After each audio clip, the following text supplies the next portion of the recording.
It's time for Let's Chat with Russtek, a podcast dedicated to helping entrepreneurs just like you. When starting out, entrepreneurs often feel they need to go it alone, and I'm here to tell you that's just not the case. Entrepreneurs have a lot of questions, and this podcast will give you the answers. My name is Nick Russell, and this is Let's Chat with Russtek.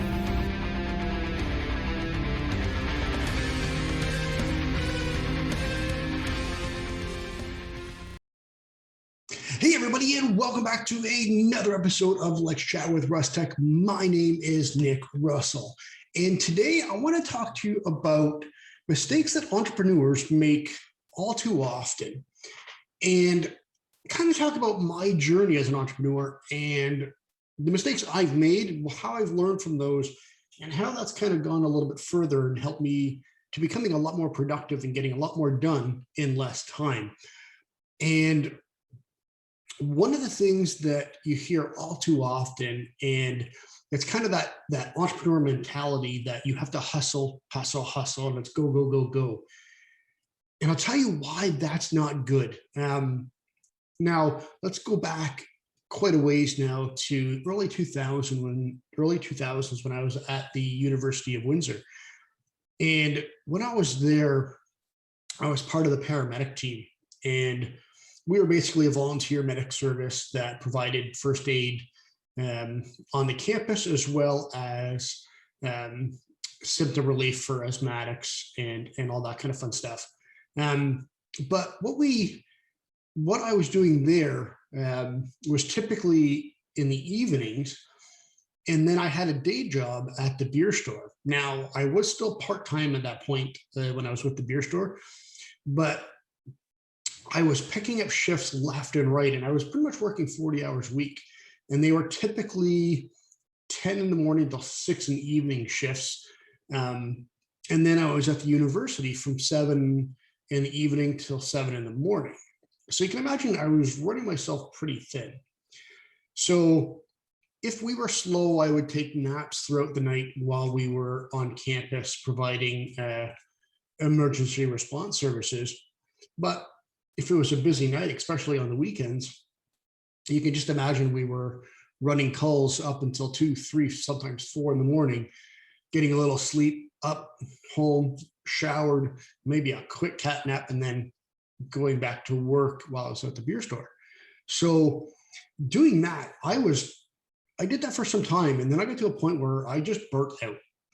And if you've ever had the feeling, if you've ever burnt out, you can imagine, and you just know how devastating that is and how rough that is on your body. And that's something that I don't wish on anybody. Now, as entrepreneurs, granted, you're not working medic night shifts and another job. You're doing this either in an office or home office, wherever the case may be. But entrepreneurs, often you hear working till all hours of the night. And there's a meme out there, a picture of an office building, and it looks like it's late at night in the office at the very top. And it says something to the effect that must be an entrepreneur. Now, don't get me wrong. When I first started Russtek, I worked quite a bit. And I was working early in the morning. I was working late at night because I was getting things set up, getting things going, and trying to find my audience and really who I wanted to communicate with and help.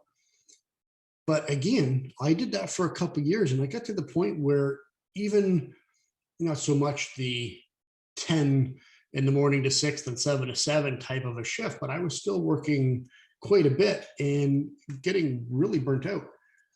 And it wasn't until I really found a good workflow and found entrepreneurs like Alex Sharfin that kind of really dialed me back and showed me that having a good work-life balance is far more important than the hustle mentality. And it was actually kind of funny. As I was writing the blog and getting ready for the podcast this week, Rachel Peterson actually posted a quote, and it says, "Rest isn't lazy, it's necessary." And that is so very true.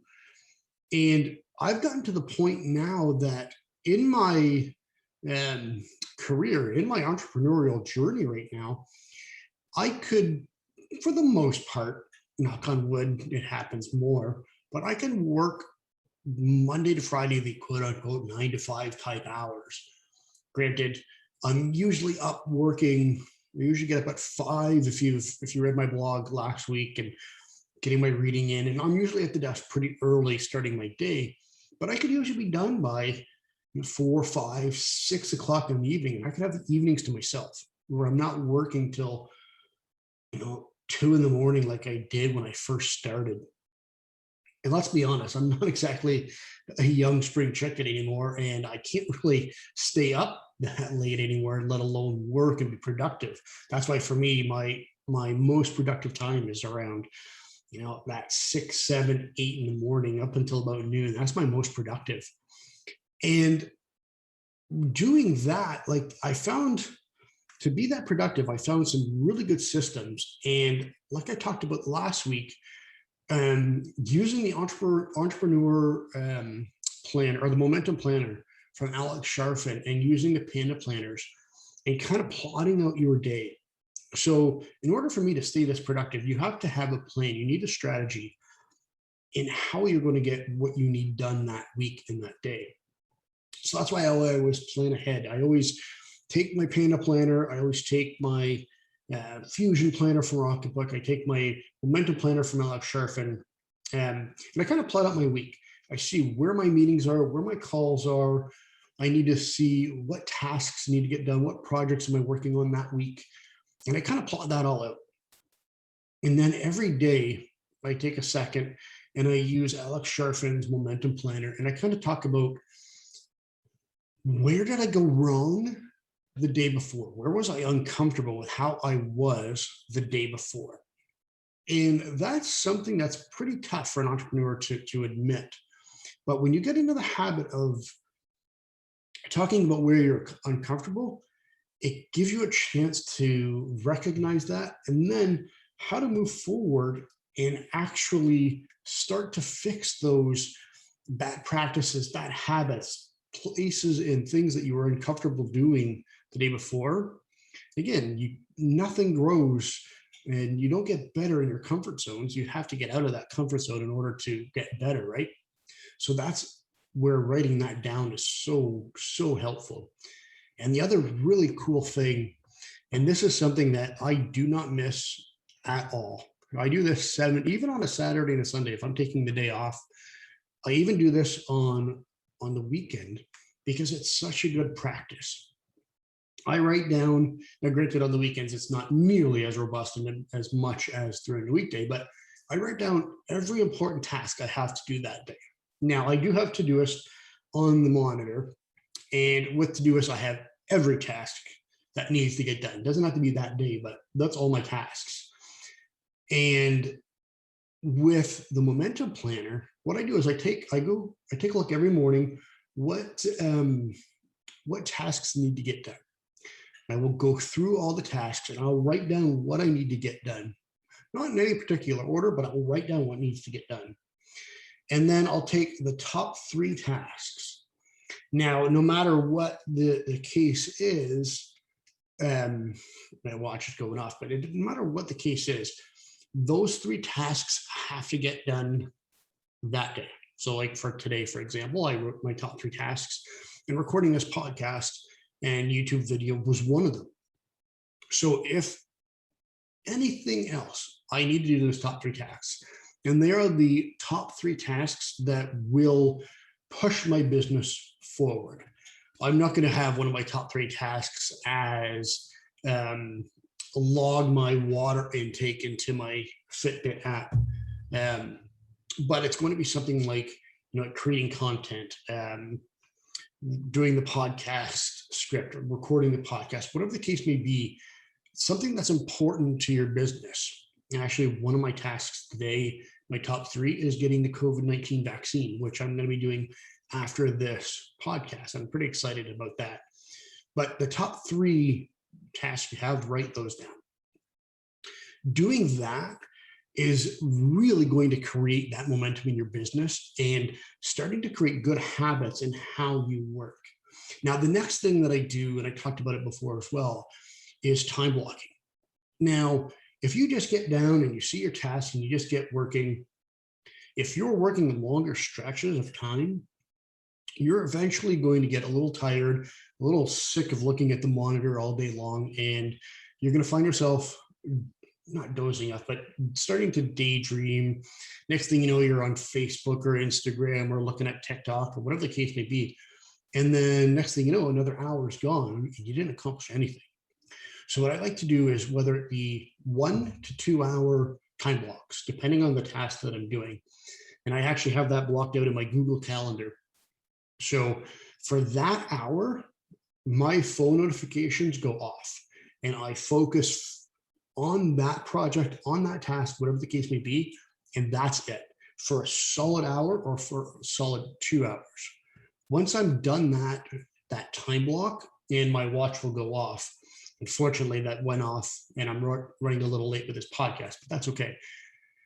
So once that timer goes off, once that block of time is done, get up, get away from the monitors, kind of go for a walk around your office, go outside, take a 10-minute breather, go get another glass of milk or water, whatever the case may be, just get away for about 10, 15 minutes, then get back and do the exact same thing for the next hour to 2 hours. The other really important thing that I found that really helps me stay productive is 1 full hour away. That's your lunchtime. So whether you take your lunch at 11, 12, 1, whatever that looks like for you, take a lunch break. Now, I'm not perfect, and I will go a couple of days missing my lunch break, and I'll sit here and have my lunch. But I strongly encourage you to really try to get away and take 1 full hour for lunch. Go make something good, whether it be a wrap, a sandwich, put something in the oven, whatever. Get away for an hour. Stop looking at your computers. Stop looking at your phone, your tablets. You just kind of rest. And then when you get back to your desk, you'll be so rejuvenated and you'll have another big burst of energy to get you through that afternoon block of tasks and projects. So that's kind of what I wanted to talk about today, was just kind of a couple tips in where entrepreneurs sometimes go wrong with that hustle mentality and go, and how to kind of change that mentality with a couple tips to really get you through the day. And following the time blocking and planning out your days, you'll start to notice over time that instead of working the 12, 14, 16-hour days, those will start to get a little smaller, and you can do an 8-hour day and then have time with the family, have time with your friends in the evenings. So that way you're nice and rested and rejuvenated to come back the next day and give it another go at it. So hopefully you enjoyed that podcast and YouTube video. And if you really want to take your business to that next level, and you really want to create that momentum in your business, I'm going to link in the description of the video and of the podcast, as well as you'll see it on my social media platforms. I want you to join Entrepreneur Momentum on Facebook. That's our Facebook group for like-minded entrepreneurs, like-minded people that are willing to network and grow their businesses and not have to worry about all the spam in the group with people constantly throwing links at you. So this is a group that's completely focused around growing our businesses and providing value. And then we are also starting an accountability call. So starting on May 6th, but every 2 weeks, if you can make it or not, but as long as you can make one a month, that would really be beneficial. It's where we can set our goals and hold each other accountable while providing value in that call.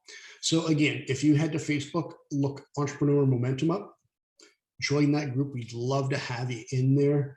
And hopefully what I talked about in this podcast really helps you with your business and to work smarter, not harder type of a thing. So hopefully you enjoyed that, and I can't wait to chat with you again next week.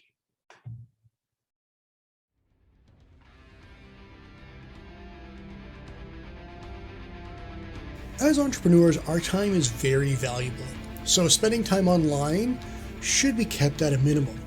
But If you're scrolling through Facebook groups all day and not getting anything from them other than seeing everybody's website links or offer links or promotion links, you're not really doing yourself any service to moving the needle in your business and creating momentum.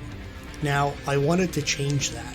I created a Facebook group called Entrepreneur Momentum that is all about driving momentum for your business. No links, no spamming, none of that. This group is completely about value and providing value for others. So you're not scrolling endlessly through a group just to see what the group is about and to see what kind of value can be given. If you head to facebook.com/groups/entrepreneur momentum, click the join button and join this community of entrepreneurs that are ready and willing to help each other and create momentum in all of our businesses.